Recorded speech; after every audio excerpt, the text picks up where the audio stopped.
Hi, everybody. It's Mary Wanless here. It's great we've got so many of you here in so many different time zones. Thank you for getting out of bed, those of you that got out of bed and staying up late, any of you if you're staying up late, and making time in your busy lives to get this to happen. But I'm sure, like me, you're all passionate about your horses and your riding and so much wanting good information that can help you to do better. So I just need the double check that you can hear me okay. Yes, so that's coming on all right. So no, we've got everything technically well organized, we hope.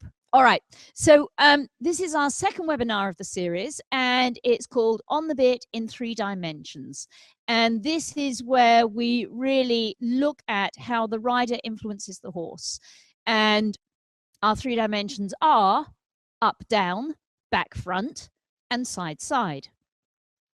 And we're on top of the horse as a load, as weight placed on top of his back. And basically, we cannot not influence. The horse is reading our body and our presence, whether we know that or not. He knows how solidly in place we are, where our weight is relative to his center of gravity, how our weight is affecting the carriage and movement of the body, how wiggly and jiggly we are, how off to one side we are, how shovey and pushy we are.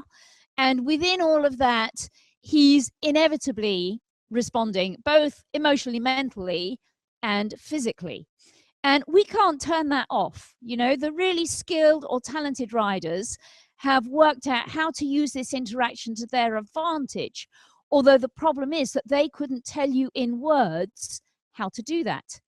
Whereas what we're aiming to do within this series is to give you the how-to information that is not available enough in the horse world, where our overriding tenet is either you've got talent or you haven't. And if you have, that's great. And if you haven't, well, hard luck.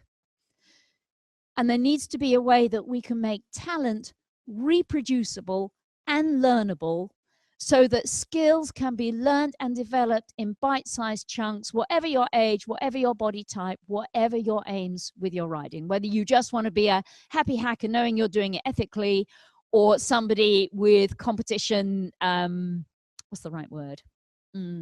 Ambitions, intentions, and really wanting to ride skillfully in a gymnastic way. So I think I need to introduce our riders. So let's have you, Chantal, if you come and walk around and just halt near me here. So Demelza couldn't be here today, and we've got 2 riders I haven't met before, other than seeing them briefly for 10 minutes before we started. So Chantal, you've had, I think, 4 lessons with Peter, so you're not totally new to this. And just tell us a little bit about you and your horse. So she's 11, you've had her just over a year. You've ridden your whole life? Managed to do that without having to take time out for children and work and all these things? Yeah, so you've been a lifelong rider. And you were telling me earlier you'd had amazingly beautiful scatty thoroughbreds, and you went, enough, my horse needs to be sane, small, hairy, reliable, and fit easily into the rest of my life.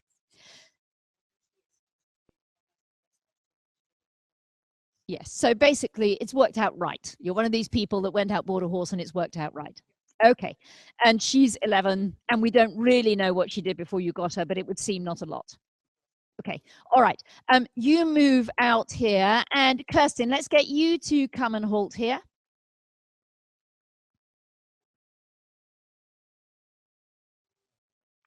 So Kirsten has had, I think, 1 lesson with Peter, and has this little horse who has quite a story. So as I remember right, he's 7. You've had him since he was 3. Goodness only knows what has gone wrong. So you were injured for a while and couldn't ride. And then he got attacked by a dog and everybody had a meltdown. So it really sounds like this has been a drama. And a few professionals have helped you get his brain back on planet Earth after the dog episode, but have not worked so much with you and your riding. Okay.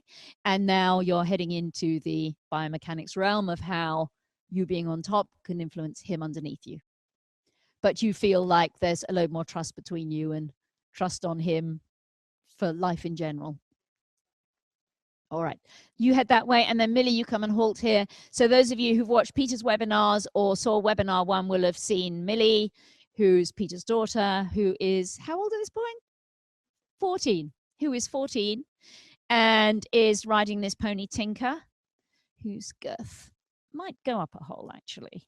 No, maybe not. All right, we'll just tuck the ends in. So Tinker is how old at this point? Okay, ends will not tuck in. She's 8. You've been riding her since she was... All right. So that's from the 12 to 14 range. Millie's been riding this pony. She's not an easy pony. I've sat on this pony. She is not easy. You've done a fair few competitions and done quite well. Dad and I are the coaches. So Peter, Dad behind the camera, and I are the coaches. And Millie has had, obviously, input in this from the age of somewhere down here. Yes, so I think I taught her first when she was 6. In fact, I think I taught her her up-downs. So yes, I did. In this arena here on a tiny pony, I taught her her up-downs when she was 6. All right, so you get to walk on. And maybe actually what I will do to begin with, Millie, is just have you around the camera here, just for a minute on a circle. Yep. And what we're going to do is just, since we're looking at the dimensions of up, down, back, front, and side, we're just going to look at where the riders are on these dimensions. And my aim here is that pretty soon after that, we get into really making it clear how these dimensions are impacting on the horses. Okay, so we're just going to slip Millie's waistcoat off here.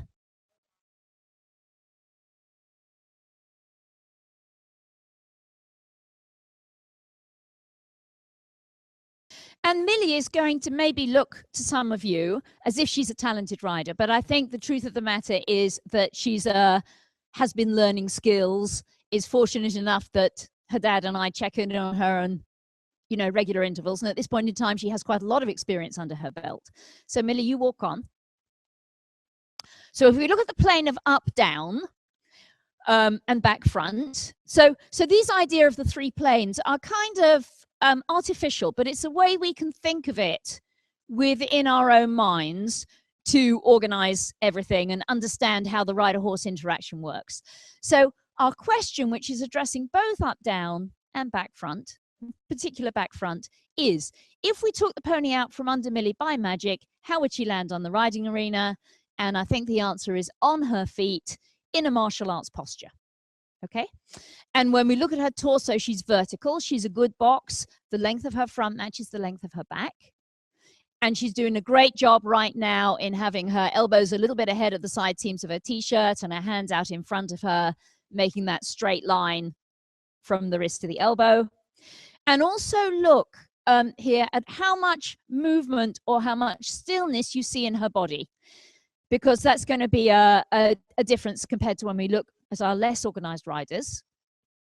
So where do you see her move? There's a little bit of movement in her waist and probably a little bit more than there should be. When you look at her bum, you don't see her bum moving backwards, forwards on the saddle. It almost like it's glued onto the saddle. And the other question we could ask, and this I would say is very much a learned thing, is if her skin was a bag that's full of something, and I'm sorry about this question, Millie, what would she be full of? And she'd be full of something pretty solid. And she'd have a pretty good solid texture all the way from one end to the other. So I think I'm going to call what she'd be full of something along the lines of putty. You know, if you've worked putty a bit between your fingers, it has a little bit of give to it. It's not rock solid. So it's not like she's a boxer's sandbag. She's least putty-like in the back of her waist, where she's got a little bit of a jiggle. The putty goes down her legs, down to her feet very well, because quite often people have one quality in one part of their body. Let's say they're putty in some area, and then they go noodly and wiggly in another area. So she is very well on the balance point that actually is over the horse's center of gravity. And there's no extraneous wiggles and jiggles here. There's, well, a tiny bit, but very little that would be like, if you like, noise, like in a radio that isn't well tuned. Okay, Millie, let's just do a little bit of rising trot, just see you in trot, and then we're going to go to our other 2 riders. Okay, so as she goes to trot, She's got herself a pretty good mechanism here with the knee as the center point of the circle and the thigh bone as the radius of the circle. And her thigh bone is kind of like a windshield wiper in a car. And it moves through an arc of a circle. And she is making a thrust that matches the thrust of the pony's hind leg. And actually, this pony is looking as good as I've seen her look. Well done, you. She looks less saggy in the belly than I've seen before. Yes, and learning how to do that, right? So maybe you're going to be one of our guinea pigs for how the heck you learn to do that. Meanwhile, we have a cat getting in on the act here. All right, this is good enough, Millie. You come back through to walk. And you head down the other end. Go chill out down the other end. And let's bring both Chantal and Kirsten up this end.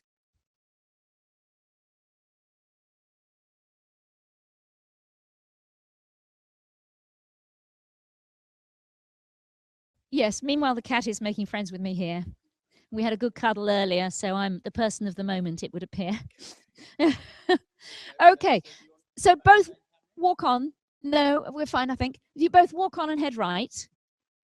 Okay, so these guys have had a little bit of an introduction to this. Kirsten, who you're looking at here now on the bay horse, has had one lesson with Peter. And Kirsten, what I'd like you to do, actually, is to go back to what were you doing? What would you have looked like before that lesson? Okay, so as we look at her here, would she land on her feet? And I think you'll see the answer is that her feet are ahead of her bum and her shoulders are behind her bum. And if you look at how weight is organized here, Millie had much more weight spread down through her thigh. Kirsten has more of her weight in her bum. Okay, so that was her starting point. And although her weight's in her bum, she's actually slightly hollow looking. Can you do round backed, Kirsten? Okay, so that's often what happens when people have weight in their bum. They often actually go on even more, round your waistband back.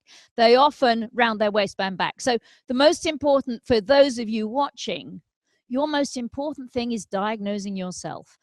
Are you doing what Kirsten's doing here with a round back? And those people tend to have too much weight on their bum without weight going down through their thigh. And the weight Kirsten has on her bum would tend to squash this little horse down in the middle.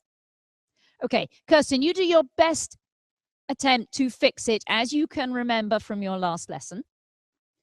Okay, and she's made herself a load closer. It was a while ago, Peter tells me. All right. So you've got to keep thinking knee down and foot back. That's right. And you can see she's less bum heavy and more weight here goes down through her thigh. And she's a little bit hollow. Kirsten, just drop your chest a little bit. That's it. That's good. So now she's getting closer to the look that Millie had. And you need to think knee down and foot back a bit more. That's it. And I think when Kirsten gives a leg aid, she uses her lower leg in a way that brings her knee up and her foot forward. Yeah, so that can undo her best intentions. And there she goes to kick. Her temptation is to get bum heavy. Yeah. So she's on the way to aligning herself here. How she kicks makes things go a bit wrong. But she's doing basically, this was a good fix, right? You did a good job. And you can see when you look at her body quality, she wouldn't be stuffed with something as solid as Millie, right? So the body quality that really makes it work has the rider look like, if she was a stuffed toy rider, she'd be a brand new stuffed toy rider. And Kirsten wouldn't be full of as much stuffing as Millie would. She's more like she'd be full of bread dough rather than full of putty. I'm sorry to do that to you. You're still smiling. You're a good sport. Okay. And every now and again, her weight goes on her bum, especially when she kicks, right? So that's a part of the pattern that hasn't got figured out yet. Okay. So let's go to Chantal. Okay. And Chantal, you go back to what you would have done. Something along those lines. And your stirrups are shorter than they would have been, so you can't quite do the original version. So here she's pushing down into her feet and pushing her heel down and stretching her leg down, as so many people think they should do. And it's her attempt to go heels down, stretch your leg down, that is losing for her the shoulder hip heel line where she'd land on her feet. Okay, and grow a bit taller, get a bit hollower. That's it. So really grow up. So that's more like you were, Peter tells me. So Chantal has maybe worked very hard on grow tall and stretch your leg down. And those of you watching, I want you to do this. Lift your chest, hollow your back, lift your chest and grow really tall. As you're sitting in your chair, really tall. Lift your ribs, lift your chest, be really, really, really, okay. And you might notice what's happened to your back, and I think it's hollow. What's happened to your chest? It's come up. Keep doing it, Chantal. What's happened to your tummy? Now, most people will suck their tummy in. What's happened to yours, Chantal? Is it sucked in or is it hanging out? Okay, some people suck their tummy out when they do this. More nervous riders definitely will pull their tummy in. And are you breathing? So at this point in time, you've been up there for, you know, nearly a whole circle in walk, and probably none of us have taken a breath. Drop your chest down. Okay, so let's see you fix yourself as best you can. So too much growing up and growing down, which is an issue of the up-down plane, gets the rider into real trouble. Kirsten, you need to walk on here. So we need to get you apart from each other. Kirsten, maybe you should hold so you stay half a circle apart here from Chantal. Okay, so Chantal's closer, but not quite there. You need to think heel back and up, Chantal. And foot light. Yeah, so it's really important that your foot just rests in the stirrup and doesn't press in the stirrup. And everything we hear about stretch your leg down, pushes your heels down, encourages you to push into the stirrup. And if you're sitting in your chair, see if you can get yourself neutral, where you're vertical and the length of your front matches the length of your back, and put your feet flat on the floor and push down into one foot. And I think you'll notice that the seat bone on that side comes up. So the person that pushes into their feet tends to push down and straighten their joints. And by Newton's third law of motion, so this is every action has an equal and opposite reaction, their push down generates a push up.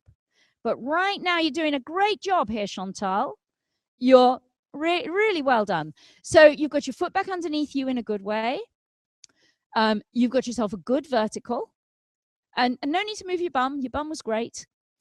Go heel back and up that little bit. That's it.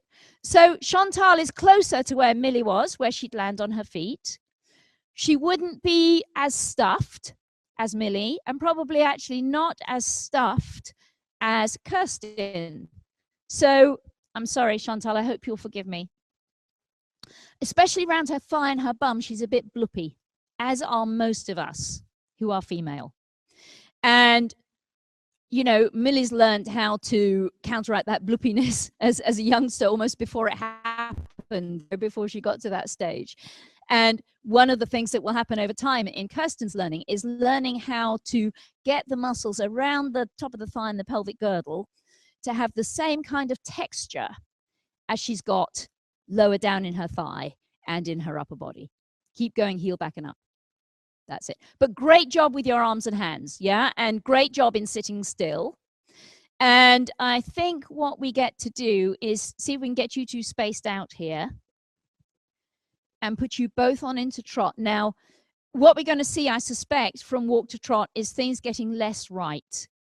So after only a lesson or two, you're, you know, working really hard on stabilizing yourself, we hope, when you go home, and beginning to turn this new place, we hope, into your new way of doing things. But old habits die hard. And as we go to trot, we may see both these guys get a bit more disorganized. We'll see. So let's take trot. And I think we might go back to Kirsten again. So let's go back to Kirsten here. Okay, so her foot has gone forward again. Don't fix it, Kirsten. All right, see if you can just live with it so everybody can clearly see what's happening. Her foot has gone forward. And as she lands with a lot of weight on her bum, even though at the same time she's rather hollow-backed and chest up. And this weight on her bum is both tending to squash her horse down and push her behind the balance point.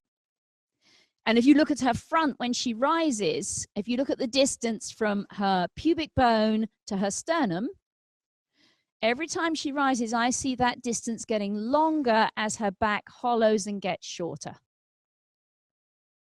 Okay. And, you know, nobody rides badly on purpose. Everybody does the best they can with the body they've got and the information they've heard. And I think we're seeing Kirsten's harder direction here. And I'm looking at her, seeing that part of this pattern is she actually twists her body to the inside, which we're not going to talk about so much here.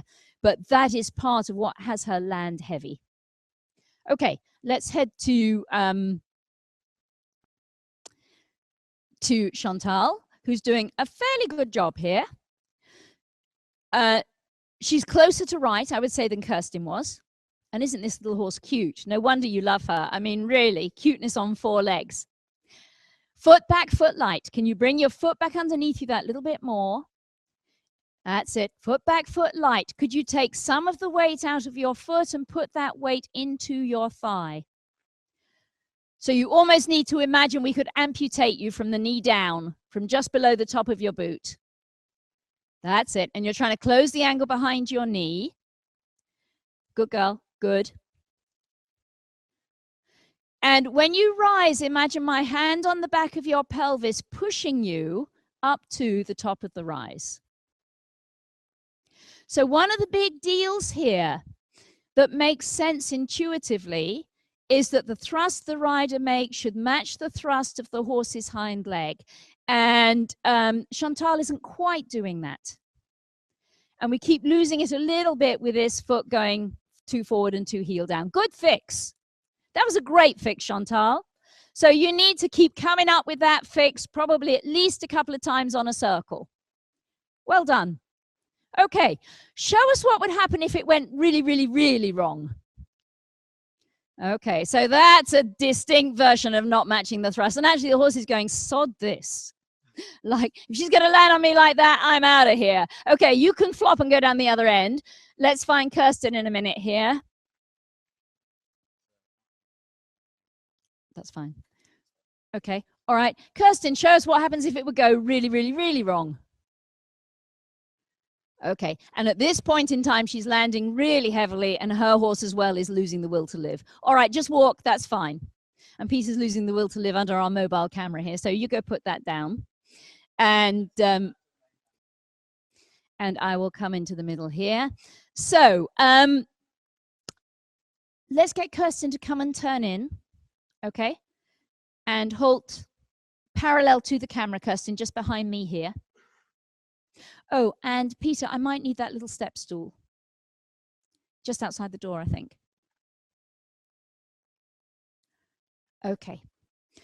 So Kirsten is making a mistake that lots of people make. So we got the horse in the frame here. Does he need to come a bit more this way, or is it okay? All right. So her weight is centered mostly on his back here. And when the horse hollows his back, I call that hollow the man trap. And that hollow happens under the top of the rider's thigh here and her bum.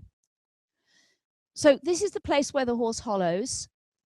Here's Kirsten's thigh. Now she has her stirrups the right length, which is that we want her thigh bone where my arm is. On her, it's the seam line of her breeches, pretty much is her thigh bone. We want that thigh bone at about 45 degrees. Okay, so right now, the tendency is that if here's her knee, here's her thigh, here's her upper body stacked up here, here's the hollow of the horse's back. And she would go foot forward, knee up, weight on your butt in a way that tends to squash the horse's back down. Okay, so her weight is taken predominantly on her bum, and it's probably worse on her right side than her left.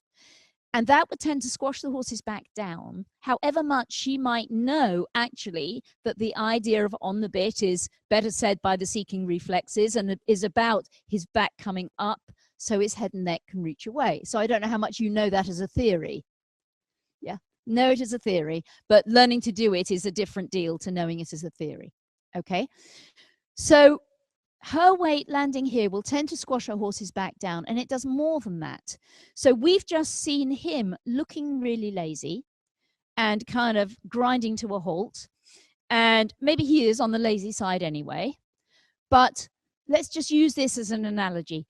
think of rising trot being like bouncing on a trampoline. So here we are, bouncing on a trampoline with your up down in rising trot. You're bouncing on this trampoline, and if you come down on a trampoline and you go, what does the trampoline do? And those of you who've trampoline will know that you deaden it, right? It doesn't make it go more. The is how you stop the trampoline. So here you are on your horse, right? She's understanding this and going, oh my gosh, I get it.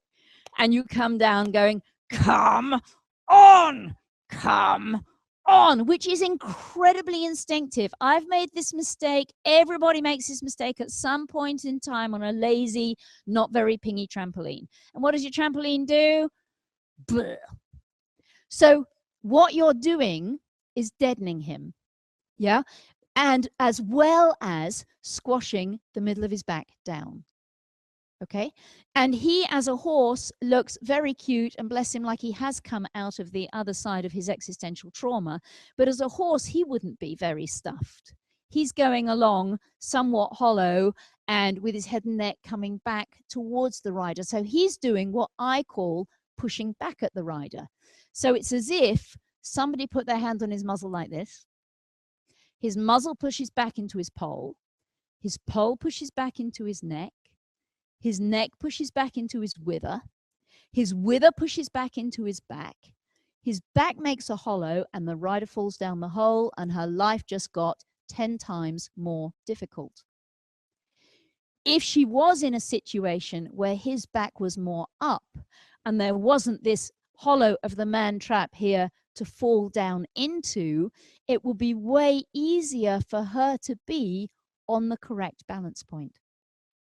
So we're just going to see if we can do a little bit of reorganization here. So you've put yourself in a pretty good neutral. Come a little more waistband back. That's it. Okay. And chest down. That's right. So that's about right there. And lift your legs over the front of the saddle, keeping your feet in the stirrups. Lift your legs this way. All right. And I'm hoping that you can stay pretty neutral here. See if you can get a little more pubic bone down. Can you shuffle yourself a little bit? Well, you may have to actually move your bum to do it. All right. Come back with your waistband. I'm not sure that quite did what I wanted, but okay. Your aim is to leave your upper body there. Okay. And to give me the weight of your leg. Right? So pretty much all of our first lessons with a rider involve this kind of realignment, because we have to get some information into the rider's nervous system about where is the best place for her body to be. And just words aren't enough. You know, if a picture's worth 1,000 words, my hands-on touch is worth 1,000,000 words. And if I can give her a sense of where she needs to be. Okay, so I'm just going to go to do the other leg. And Kirsten's leg there was actually much freer out of the hip socket than this one feels. So this leg feels like it doesn't move quite as easily, right? It's kind of creaking a little bit as I'm moving her thigh around. So I know when I bring it into place, it might not be quite so well behaved. Can you go knee in? That's it. Okay, and foot light. Well done. Okay, and drop your chest a little bit more. That's it. So you've got to feel like you make an extra crease somewhere here. Pretty good. Okay, so I need to now stand back and look at what I've done here. All right, come waistband back a little bit more. That's it. And heel back and up a little bit more. So this is going to be a big deal on this leg. Yeah. So Kirsten's legs aren't a matching pair. I know that from having had my hands on them as well as seeing them, and nobody's legs are. It's just a question of how tricky that difference is going to be. So we're pretty good here. Yes, that would be great. We can just shift you a little bit. Okay, that's great. Whoa, oh, except she leant back. Chest down again. Okay, well done. So now you've come maybe a little too far forward with your chest. Okay, so now we're going. How would she land on the riding arena if we took her horse out from under her by magic and she'd almost plop straight down on her feet? It's a little bit more back. That's it, you got it. And you've got to keep the little crease of chest down. Well done. So the first question to the rider at this point always has to be, what's this like compared to normal? Because, you know, I could be standing here thinking, that looks really good. I've just done a really great job here. And she's going, I hate it. It's horrid. Feels very strange. So can you describe the strange? So you feel like you're tipping forward. And right now you are a fraction ahead. Just see if you can come and waistband back. Okay, so that's pretty close to vertical. Does it still feel like tipping forward?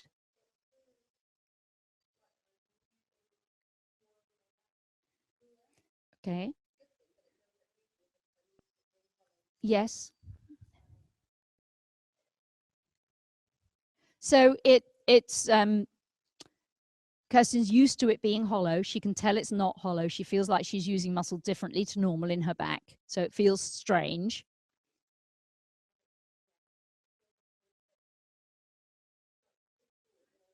Okay. Now, one thing that's really important here for you folks watching this, because you're not going to have my eyes on you directly here. And any change you make in your riding will always feel bigger than it looks. This is just the same as you lose a filling, you get an ulcer in your mouth.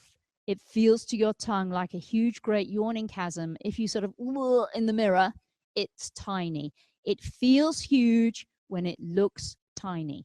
Now, that's probably more true in your mouth than the rest of your body, but it is still true in the rest of your body.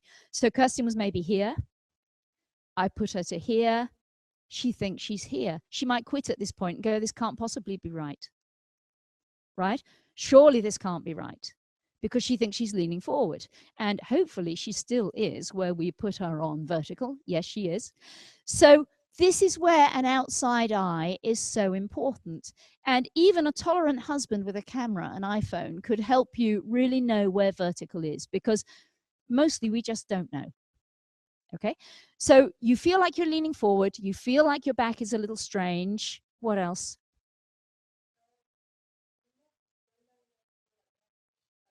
Okay, and they're certainly further back than normal, right? And in the way of being with your bum behind your foot, it was more like your horse was your mobile armchair. Now you can take much more responsibility for your body weight. And if you guys looking at this compared to where we saw Kirsten in movement, I hope you can see that less weight is on her bum, and her sitting surface has pretty much become her backside plus her inside underside thigh down to her knee here. So it's rather like sitting on one of those stools that are good for your posture, where you sit on a slope here and you rest your shins on a slope, right? Rather than sitting on a chair and the weight goes on your bum. So she now has where, let's do it this way. Here's her knee, here's her thigh, here's her upper body. Here's the horse's man trap. She would have gone foot forward, knee up, weight on your bum, weight down the man trap, creating or perpetuating it. Here she's going weight down through her thigh, like we call it kneeling. So her thigh is a lever. The weight that acts here is counterbalancing the weight of her upper body stacked up here. And her weight is spread over this bearing surface, where the horse is much more able to carry her. His ribs are stronger, and his center of gravity is more somewhere about here, and Kirsten's weight would have been behind it. Now, those of you watching, most riders, whilst they're actually terrified of their horse being on the forehand, the reality is that their weight is too far back, right? On their bum, down the man trap, creating or perpetuating the hollow. Getting weight down through your thighs like kneeling. Getting the picture you saw with Millie, which would be like a martial artist. If I land on the ground with my feet like this, if my hands are out in front of me like this, I'm a martial artist. This is a good martial arts posture. This is a good riding posture. This would not be a good martial arts posture. So this was more Chantal's version. She's grinning at me from the corner of the arena there. Would have been push here, grow there. That's not a martial arts posture. And this isn't a martial arts posture. the neutral of a martial arts posture is harder than you think and incredibly important. And in virtually all elite riders, you do see that. So as we've got you now, we've spread your weight much more down through your thigh with the thigh as a lever. And in order to be weight bearing, the thigh needs to be on the saddle. So after the first webinar, I think there was a lot of comments about the thigh and people going, what? Thigh on the saddle? What? If the rider's thigh isn't on the saddle, her weight is left either on her bum or her feet or some combination of the two. Her weight ends up being either pushed up off her feet so she's perching or on her bum making the man trap. And whenever you see photos of elite riders, you know, you'll often see a photo on the cover of Horse and Hound. If you're a Brit, you'll know and love Horse and Hound, our weekly magazine. And you'll see a picture of the rider riding towards the camera, maybe sort of a little bit that way, so the camera can see the saddle, the inside thigh. And you see that picture of Charlotte Dujardin or whoever your hero is, and your American heroes for those of you in the US, and you will see their thigh on the saddle here. You will not see it out here. You will not see it moving around. It will be on the saddle and bearing. And that is so important. And it doesn't mean you're holding the horse in a death grip, but it does mean that the thigh is there and that your sitting surface goes down to your knee and the top of your boot. And this is one of the things you're going to struggle with, because as soon as you go to kick, you're going to want to, and I'm not going to do it to you, I don't want to move you. She's going to want to rotate her thigh out, move her knee, put her weight on her bum, right? So one of your number one problems is how the heck you're going to kick from the knee down with nothing changing from the knee up. And again, this is a universal principle of biomechanics and your interaction with the horse. If you change the way your body is from the knee up, if you get heavy, if you shove, if you wiggle and jiggle, if you take your thighs off, you've just put a load of extraneous noise and information, well, gobbledygook, let's say, into the system that just muddies the waters. You need to be absolutely the same from the knee up as you go like that from the knee down. So what I'm doing with Kirsten, if I use my hand here and we pretend my hand is her leg and your leg is the horse's side, you would have done a nudge that's fairly prolonged. And you would have put your weight on your bum, taken your thigh off, squashed him in the process. We need that Kirsten can do that. Now that's a slap. So there you go, there's a slap. There's a light slap. There's a heftier slap. That slap has to happen from the knee down with nothing changing from the knee up. So if I slap my own leg, it's kind of like that. You may have a leg you can slap with better. You might try this experiment in your chair. You can sit in a chair with pretty strong legs, put your heels outside the front chair legs and slap the chair like that. Okay, so it's a coordination that every rider needs to learn, how to slap from the knee down with nothing changing from the knee up. So right now, you've gone a little bit hollow. So coming back into here, that's right, well done. Coming back into here is important, that's enough. That was overkill slightly. And it's not going to be easy for Kirsten to get this in her back. I can feel that she's going to hollow very easily. And you get to drop your chest a little more than you think. That's it, you got it. So here's a good neutral, okay? So you're beginning to understand the thigh as a lever, right? And how if the horse makes a man trap, mostly people will go down the man trap, their weight will be too far back on the horse, they will create or perpetuate the hollow in the horse's back, okay? And we're trying to keep your weight down through your thigh here, your foot back under you, you on vertical. So this is a whole load about both the back front plane. Are you actually here? Or are you here in balance over your feet? Are your thighs being a lever? Is about the back front plane. You know, are you just sitting like he's a chair? It's also about the up-down plane. So on up-down, Kirsten's a little complicated in that she manages to be heavy with her butt and yet lift her ribs. Most people who are heavy with their butt do what we had her demonstrate of then rounding their back like this. So right now, the length from my pubic bone to my sternum is a shorter length than the length from the nape of my neck to my coccyx, right? So most people who put too much weight in their bum, like Kirsten does, do the round-backed version. But Kirsten, clever you, manages to go down with her bum and up with her ribs. Oh God, how do you do this? It's hard. I wouldn't want to live my life here. Right? Keep coming down with your ribs. And that's it. That's good. Okay. So we're trying to find the place where she lands on her feet and the place where on up, down, she's not either getting round, back and down or getting too hollow and too up. Meanwhile, we're going to do one more thing with her body. So on the front back plane, we are talking about whether her weight is acting too far back down the man trap. But we also need to talk about it from the idea of if the horse makes this hollow and it's as if somebody pushed on its muzzle, we go muzzle to pole to neck to withers to back to making a hollow, the rider falls down the hole. The horse is literally making a backward force as it's going with its head and neck, literally a backward force. The rider needs to be able to make an equal and opposite forward force in a way that what she's actually aiming to do is to push the horse's head and neck away from her. At the same time, I think we talked last time about the idea of if the horse was like a hippity hop, well, what you in America would call a hippity hop, what we in the UK would call a space hopper, a round ball with handles that kids bounce on.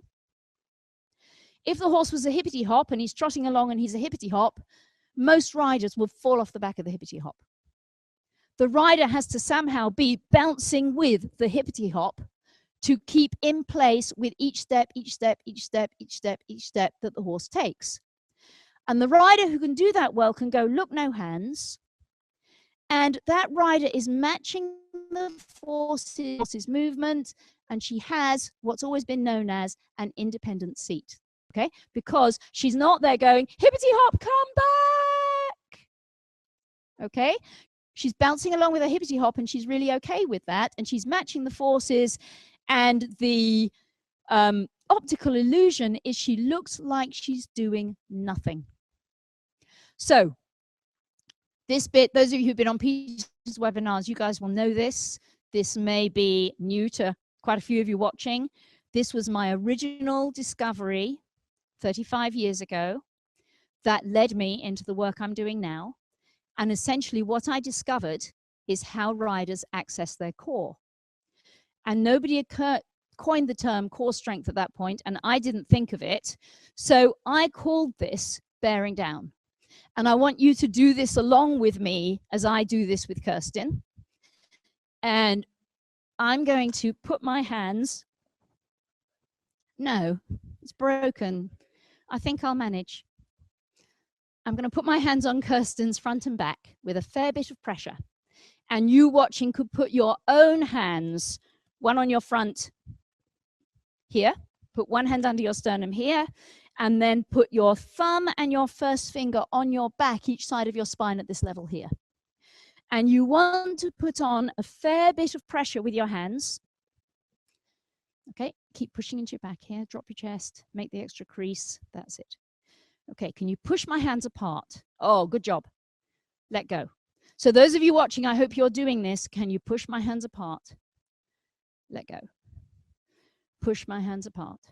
Good. Let go. Now put one hand on each of your sides between your ribs and your hips. Put on a fair bit of inward pressure.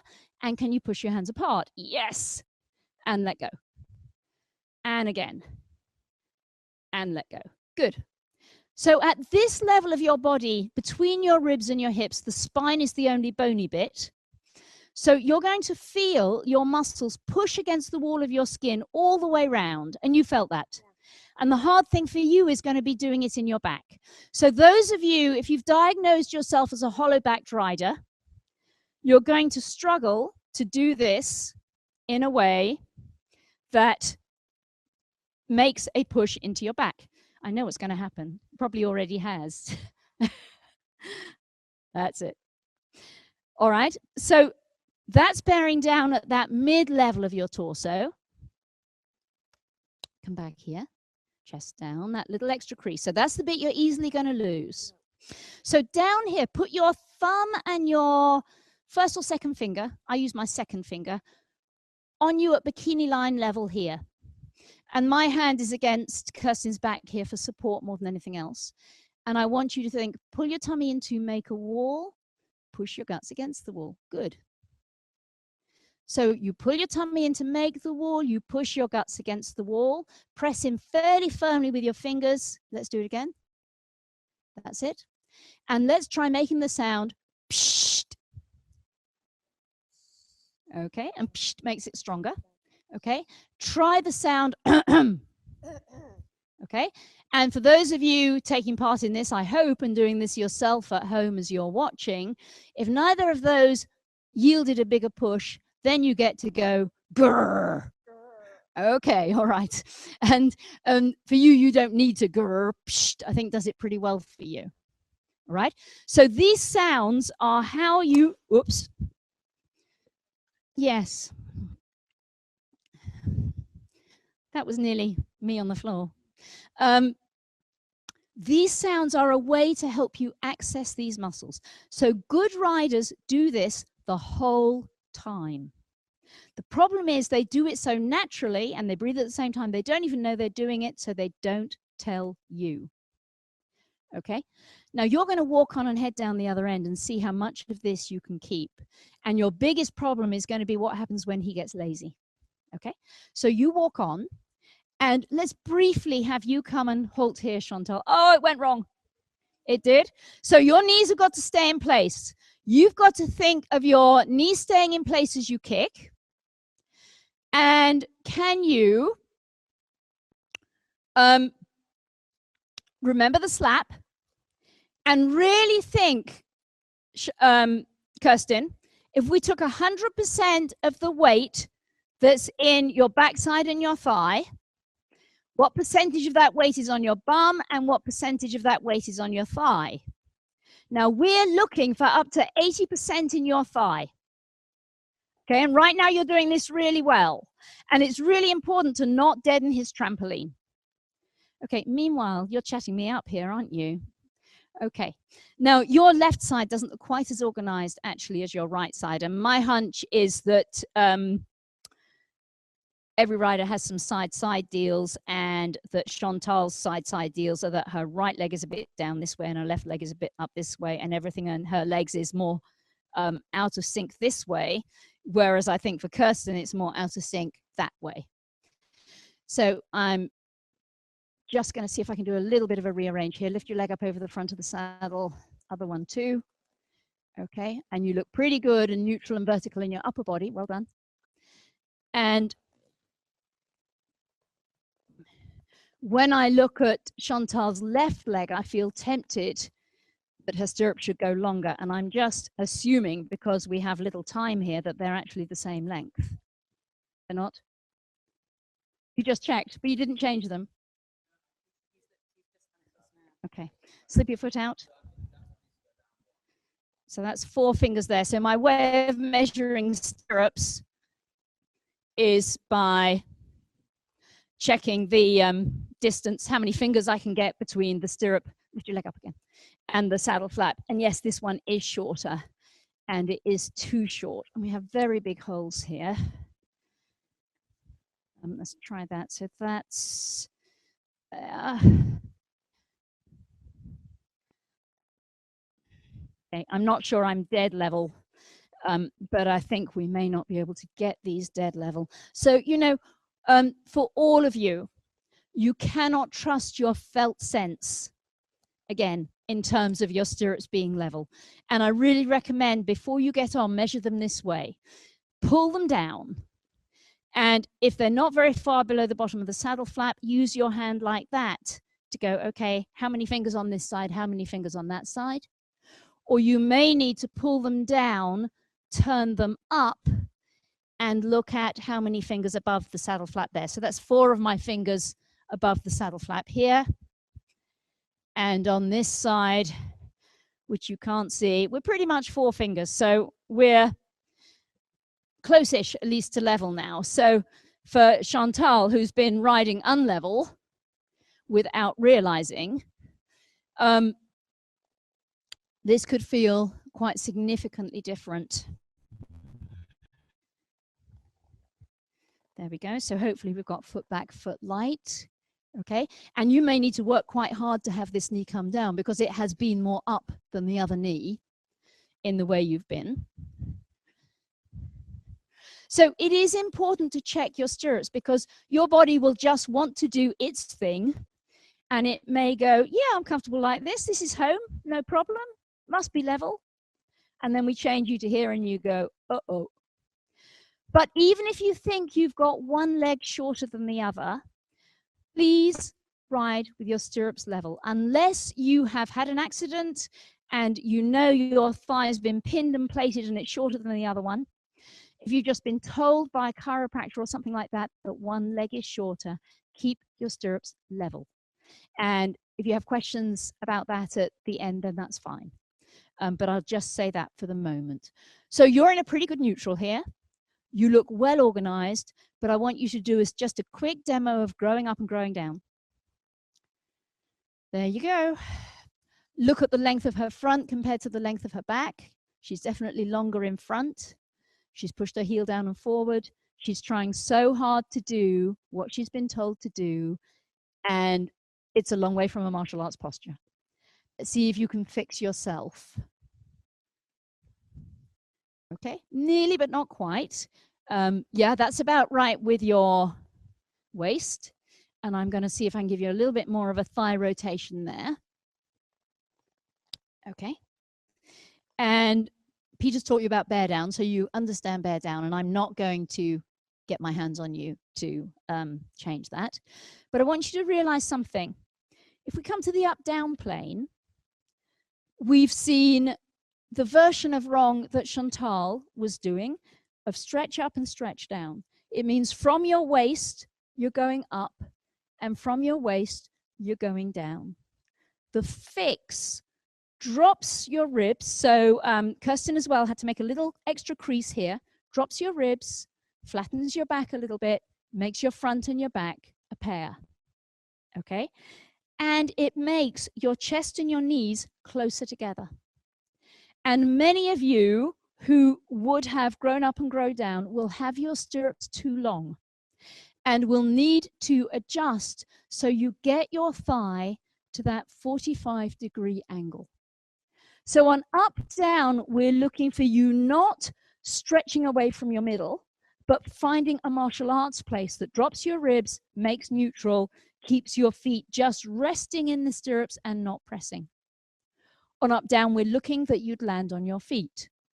Okay. If we come back to the front back idea, we've got Chantal's thigh here being the lever, helping to keep her out of the man trap here. Her horse is going to have much less of a man trap than Kirsten's horse. And as she bears down, so you pull your tummy in to make the wall, you push your guts against the wall and go psh. Okay, so this is not so strong. Kirsten was stronger. And those of you who do this and go, well, I don't feel much change, you get to drive your cars and go psh, grr, hum, till you can get where you can really feel your guts push against your skin. This is where your power comes from. If you can't get this power from your center, you're not going to be able to be on the horse, having influence, but looking like you're doing very little. You're going to tend to pull. You're going to tend to have the horse tow you along. You know, loads of stuff will easily go wrong. This is the key secret of talented riders that they couldn't begin to teach you because they just do it. Okay, so if you can find a little bit of a stronger push, that's good. Okay, and what Chantal needs to be thinking of is that the push here from bikini line level here, if her whole body was like a box and it's strong and she's pushing it into being high pressure, going to let you have a little exit hole in your box here. And you could think of that being like a power hose that leaves your body here. And you're making a power hose push to this point here. And my fingers are just ahead of this horse's wither where her rug begins. Okay, a conventionally cut rug. So when the horse pushes back at her, the horse is making all these creases, pushing back like this, making that backward force. And this forward force, especially here, is going, no, I want to push your neck out of your withers. I want to push the creases out of your neck. I want you head and neck to reach away. And that's not so tricky for you. It's more tricky for Kirsten. All right, so we're now getting very low on time, aren't we? You two come on a circle around me. Millie, you just go chill out down the other end for a minute. And we're going to walk on around me. So Peter.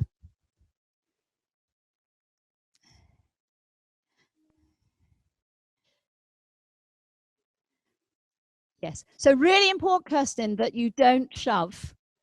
Yeah, and there's a bit too much weight coming down on your bum. So the more you think of kneeling, the better. Good for you. And Chantal, maybe hold for a minute so you're not going to be so close to Kirsten. And Peter gets to pick up his camera rig here and hopefully not die under the weight of it. Okay, so this is better.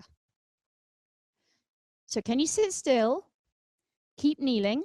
And you're going to need to slap from the knee down. When you slap him, think of hitting him with a stirrup iron. So can you do a slap with both legs? Okay. And he didn't take you seriously enough. It was a pretty good slap. You got a little heavier in your bum, but much less heavier. Can you go slap and then tap, tap with your stick? Okay. And preferably without taking your hand off the rein. Okay. Walk, walk, walk, walk. Okay. Chest down. Right. Light in your bum. Remember, we're looking for 80% of your weight down through your thigh. Good for you. Okay. Do a kick and a little tap, tap afterwards if you don't get a response. Okay. That's good enough. And walk. And you were very nearly with him. You were a little bit left behind as he went. Lighten your bum. So can you really think of trying to support yourself? Okay, to put weight down through your thighs. So this is Kirsten sitting much more lightly than earlier. And she's tempted to put weight on her butt and tempted to shove, but she's doing well. And it's all about how you keep your bum light and how you keep the kneel. And he already looks a load more forward and actually a load more, or at least a little more stuffed. Kick again. And if you don't get a response to your kick, tap. Good. Okay. And come back through to walk. But if your tap takes you to trot by mistake, just aim to be there on balance. Yeah. So you asked him to accelerate. He accelerated. He pulled the rug out from under your feet. The question is, can you be with the rug? Okay. And in the sitting lightly, yeah, good horse.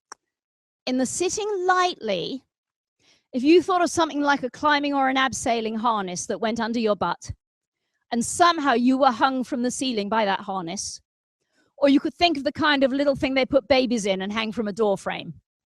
So you don't need a horse to hold you up. Okay?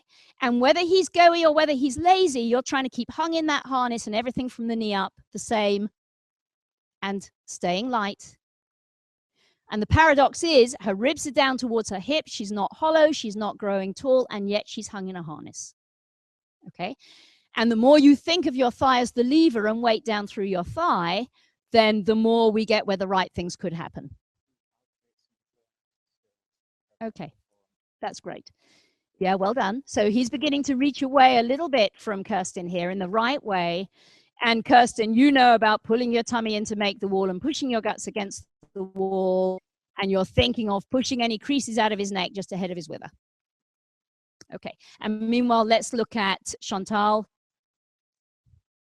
who's doing a pretty good job here. Keep thinking, knee down and foot back. And Chantal's thighs could be rotated in a little bit more, ideally. And really think of the pull your tummy in to make the wall, Chantal, and the push your guts against the wall. And you're almost trying so hard not to be hollow-backed that you're coming a little bit too much tailbone down. See if you can just think a little more pubic bone down. That's it. So this is good. So both these guys here in walk are doing a really good job, and we're getting really a bit overtime here. So we're going to take it to trot and just see what we can hold. So Kirsten, the biggest deal for you is going to be the light landing, the big thrust, and how you kick. And if he doesn't respond, you tap, tap. And the big deal for you here is keeping your foot back, keeping your foot light. Sit one extra beat and change diagonal, Chantal. And can you make a bigger thrust, Chantal, as if I pushed on the back of your pelvis and your thigh makes a bigger windshield wiper wipe? Thrust, thrust, thrust, thrust, thrust, thrust. Foot back, foot light, thrust more. That's it. Good. Foot back, foot light, thrust more. Well done, you. Really aim to feel your thigh rotating over your knee and your kneecap pointing down as you rise. Okay, and as you put tummy in to make the wall, guts against the wall, can you think of pushing any creases out of her neck just in front of her with her? Okay, and I'm going to look at Kirsten in a minute here, and when I do, could you think of doing what you're doing and landing in the saddle as if you could land your bum ahead of your feet?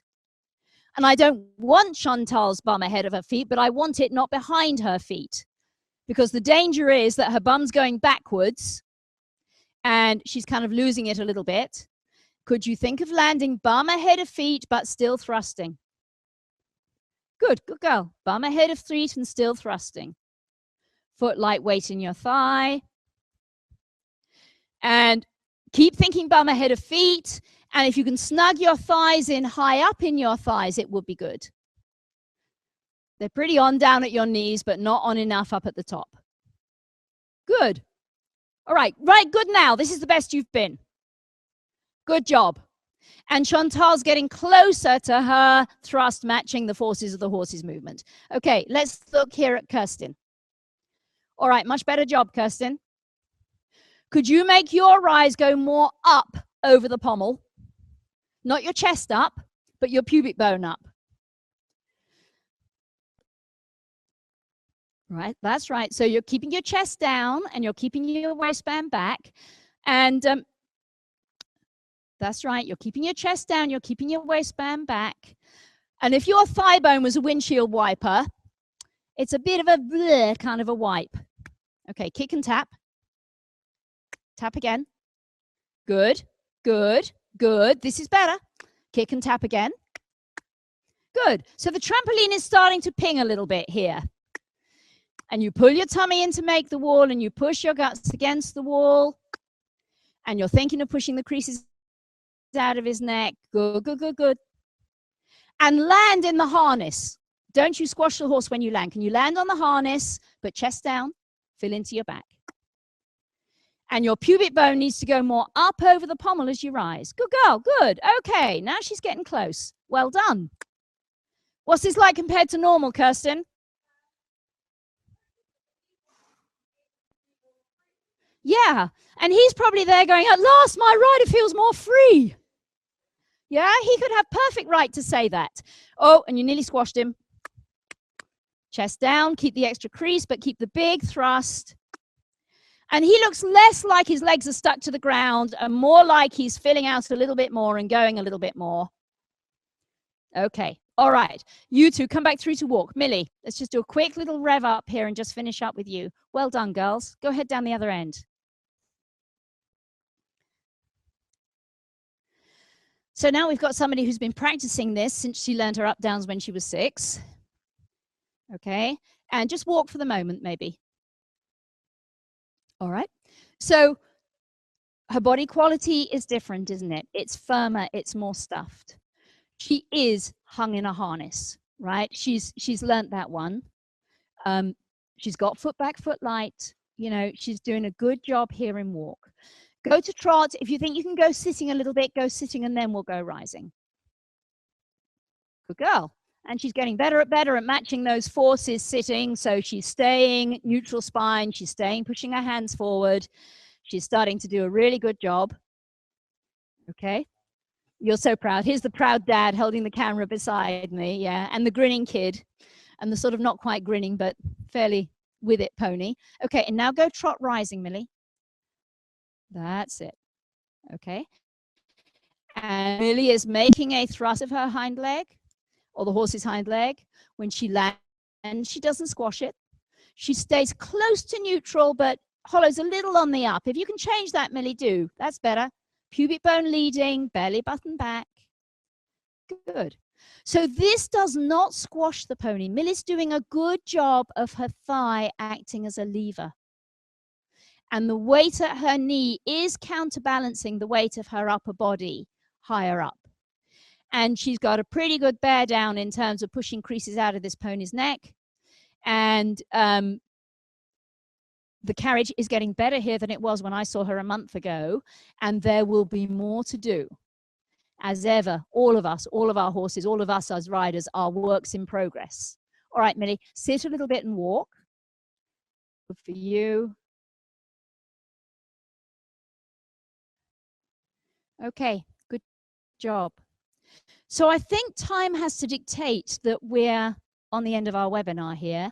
And we haven't got as far as talking about the narrow wide element in this. We've been on back, front, and side, side, rather than getting to narrow, wide. So narrow, wide, I think we have to hold over till next time. But you've got loads to work on here. If you can get yourself from behind the balance point where most people are to catching up to the balance point with your horse, you'll know you did it. You will feel a tangible difference in your horse. And the difference from down the man trap like that, with your weight in your bum, or maybe too up and tall and hardly any weight in your bum because you're pushing down into your feet so much and stretching up so much. If you can start to find neutral in that way of hung in a harness and begin to pull your tummy in to make the wall, push your guts against the wall, you've got every chance of beginning to make a change to happen, just as Kirsten showed us really rather well here. And of course, there's loads more to it than this, but this begins to give you a handle on the ABC. So let's say A is for alignment, B is for bearing down, the push here. It's also for breathing, and we've got some videos on the internet about how you breathe and do that, and that's an important one. C is for the connection you get with your horse when you're not shoving and you're not wiggling and jiggling. You're just that quiet, purposeful, in place, still. And you might be asking yourself, if my skin was a bag, what would I be full of? If you have the courage, ask your best friend, if my skin was a bag, what would I be full of? Right? And obviously it's a metaphorical answer, but is it feathers? Is it sticks? Is it bread dough? Is it polystyrene beads? Is it putty? Would it be so solid it's a box of sandbag, which will be too solid? Has it got that in-place firmness and yet supporting itself? So I think we must stop here now and can spend a few minutes on your questions.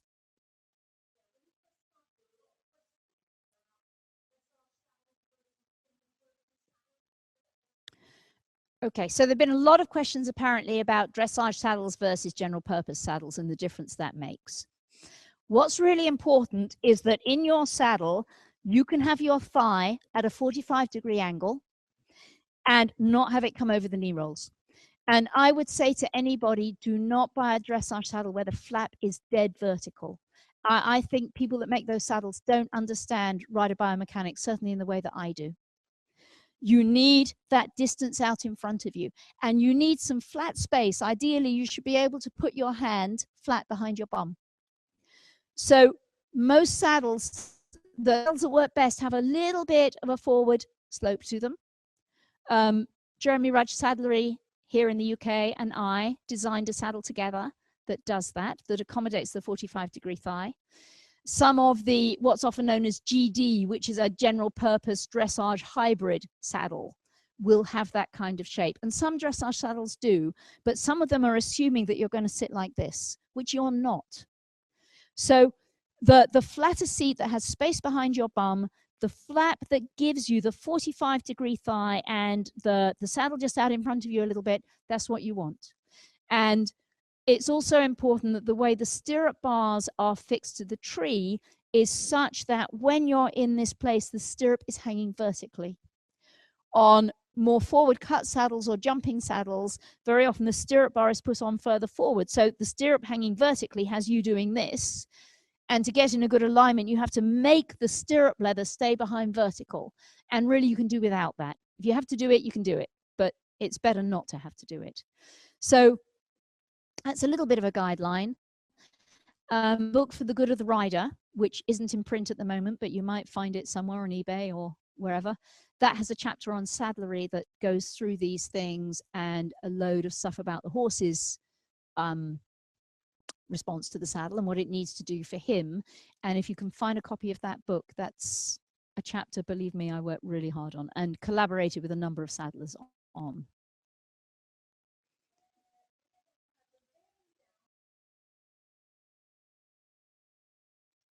Okay, so this is a good question from somebody. Well done, Lynette. Would you exhale if you're bearing down and you're rising and sitting? Would you exhale on the rise or the sit? Okay, don't think of it like that. If you were to go up, down, up, down, up, down, breathe in, out, in, out, in, out, in, out, you'd hyperventilate. Do not do that.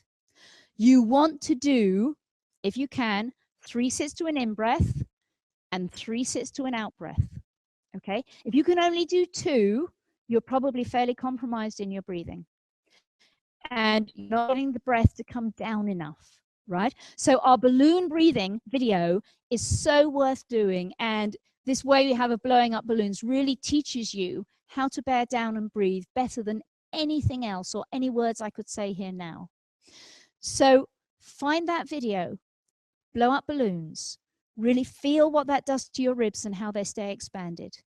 Can you do 3 sits to an in breath, 3 sits to an out breath? And your bear down has to happen through the in breath, through the out breath. So I did it with the riders as do it, let it go, do it, let it go, do it, let it go. So they got the contrast. But you're needing to be able to do it and breathe. And very often when people first start, they do it. And the only way they can keep it is to go, which is not going to work well because you do need to take a breath. But the balloon breathing will show you how to do that. Okay. And in walk, if you were counting front legs, it could be in, 2, 3, 4, 5, 6, out, 2, 3, 4, 5, 6. So the breaths are much longer than you were thinking.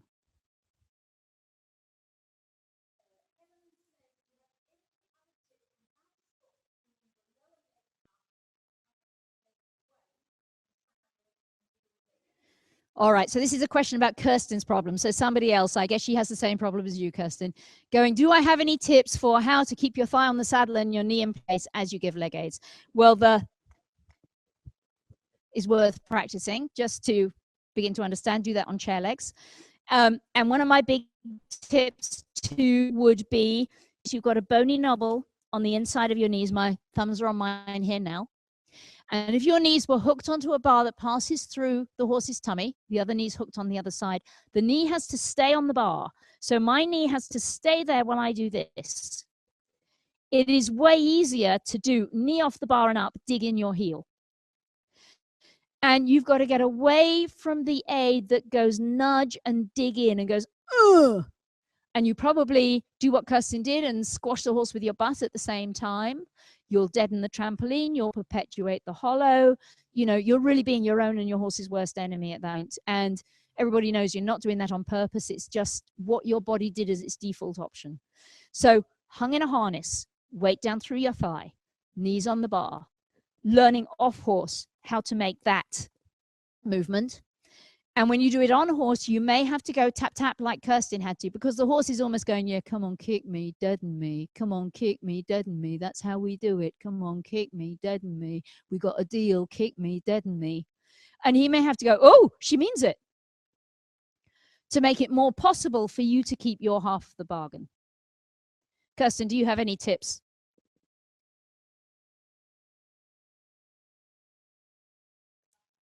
Okay, so the key Kirsten said was going from the short stick to the long stick and having that back up.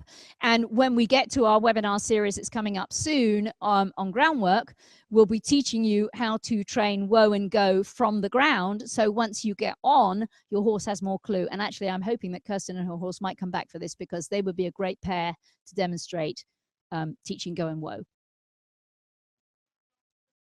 One last question, yes.